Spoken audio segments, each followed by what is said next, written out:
ஆவணி மாத பலன்கள் கன்னிராசிக்காரங்களுக்கு எப்படி இருக்கும் அப்படின்னு பார்க்கலாமா? கன்னிராசிக்காரங்களுக்கு தொழில் சிறப்பாக நடக்கக்கூடிய ஒரு மாதம் அப்படின்னு தான் சொல்லணும். தொழிலில் இருக்கிறவங்களுக்கு, வேலைக்கு போகிறவங்களுக்கும் பார்த்தீங்க அப்படின்னா அதில் சிறப்பான முன்னேற்றங்கள் அவங்களுக்கு இருக்கும்.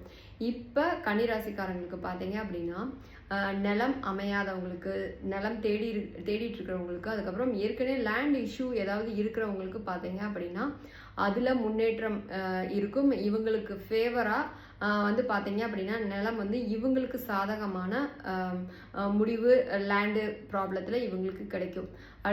இதனால் பார்த்தீங்க அப்படின்னா ரொம்ப நாளாக லேண்டு சர்ச் பண்ணிட்டு இருந்தவங்க, அதுக்கப்புறம் லேண்டு விற்காமல் இருந்தவங்க அப்படின்னு லேண்டு சம்மந்தமான எந்த ப்ராப்ளம் இருந்தாலும் இப்போ அவங்களுக்கு அது ஒரு தீர்வுக்கு வந்துடும்.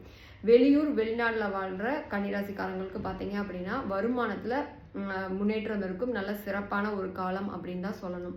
ஸோ இப்போ இவங்களுக்கு பார்த்தீங்க அப்படின்னா வாழ்க்கை துணை கிட்ட மட்டும் கவனமாக இருக்கணும். கண்டிப்பாக வாக்குவாதம் கூடாது. அதுக்கப்புறம் பார்த்தீங்க அப்படின்னா மன தைரியம் ரொம்ப ஜாஸ்தியாக இப்போ வந்து வச்சுக்க வேண்டிய காலம் அப்படின்னு தான் சொல்லணும். ஏன்னா மனத்தடுமாற்றம் ரொம்ப ஜாஸ்தியாக இருக்கும். முடிவே எடுக்க முடியாது. சின்ன சின்ன விஷயத்துக்கெல்லாம் தடுமாற்றம் ரொம்ப ஜாஸ்தியாக இருக்கும். ஸோ அதனால் வந்து பார்த்தீங்க அப்படின்னா மன அழுத்தம் தான் இவங்களுக்கு வந்து ஒரு பெரிய ஒரு ப்ராப்ளமாகவே இந்த ஆவணி மாதத்தில் இருக்கும். ஸோ அதனால் வந்து பார்த்தீங்க அப்படின்னா மனசை திடமாக வச்சுக்க வேண்டியது மிக மிக அவசியம்.